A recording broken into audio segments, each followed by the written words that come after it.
Hello, everyone. Welcome to Kudlow. I'm Larry Kudlow. So with inflation raging, it's public enemy number one in all the polls.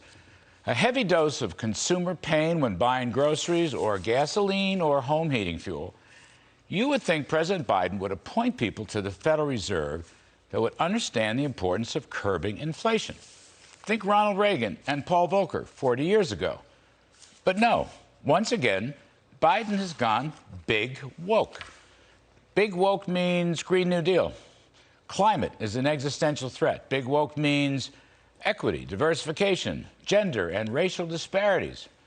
Remember last spring, Harvard economist Larry Summers said he feared a whole new generation of central bankers who are much more interested in climate risk and woke social theories than fighting inflation. Remember he said that? Well, he was right. One of Joe Biden's Fed nominations, Sarah Bloom Raskin, was on record wanting the Fed to exclude fossil fuel companies from their emergency lending programs during the height of the pandemic. She said, and I quote, "The Fed is ignoring clear warning signs about the economic repercussions of the impending climate crisis by taking action that will lead to increases in greenhouse gas emissions at a time when even in the short term, fossil fuels are a terrible investment." Sure. Elsewhere, she has repeatedly said the Fed should allocate credit away from fossil fuel companies. But the Fed is not in the business of credit allocation, nor does its congressional mandate on stable prices and low unemployment include climate change. Ms. Raskin has her own radical agenda. And by the way, if the Federal Reserve supervised banks to stop lending to oil and gas and coal companies, well, energy prices would go up even more because drilling, production, and investment would drop even more than they already have. Oil is back at $90 a barrel. Gasoline at the pump is $3.47, up 40% above a year ago.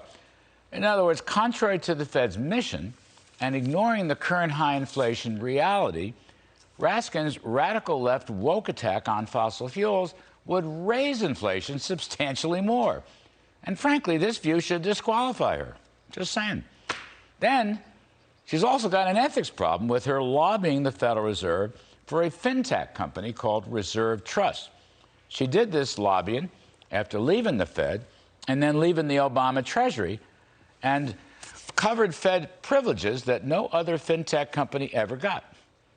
She also made $1.5 million on stock options from that company and failed to report it on time. We're going to talk more about this with our lead guest, Senator Pat Toomey, the ranking member on the Banking Committee. Now, there's another awakening from Biden for a Fed board position. That is Professor Lisa Cook from Michigan State, another radical left-winger.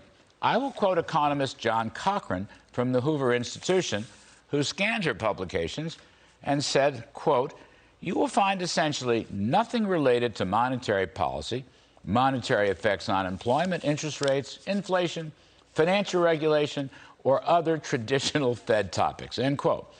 Cochrane also points out that Ms. Cook's most cited paper is Trade Credit and Bank Finance, Financing Small Firms in Russia. How good is that? Shades of Omarova and Moscow State University. Here we go again. Now, here's another one. Ms. Cook has called for replacing the unemployment rate as a key Fed metric with a mandate for the black unemployment rate instead. In other words, throw away 88% of the available information on the labor market. Now, this stuff is nowhere near the mainstream of macroeconomic thinking.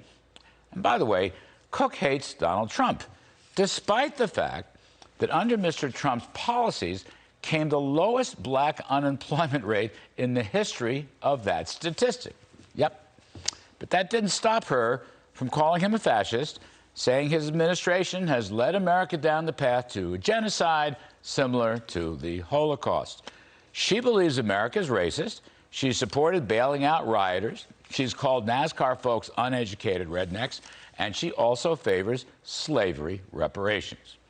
Now, it's a free country. And I respect Ms. Cook's freedom to say all these things, even though I find her views to be hideous, abhorrent, and anti-American. But did the Bidens have to really appoint her to the Federal Reserve Board? It's our nation's central bank, controls the money supply and inflation, and it's a huge influence on the U.S. and the whole world economy. Really? Is this the best they could find? Oh, my goodness.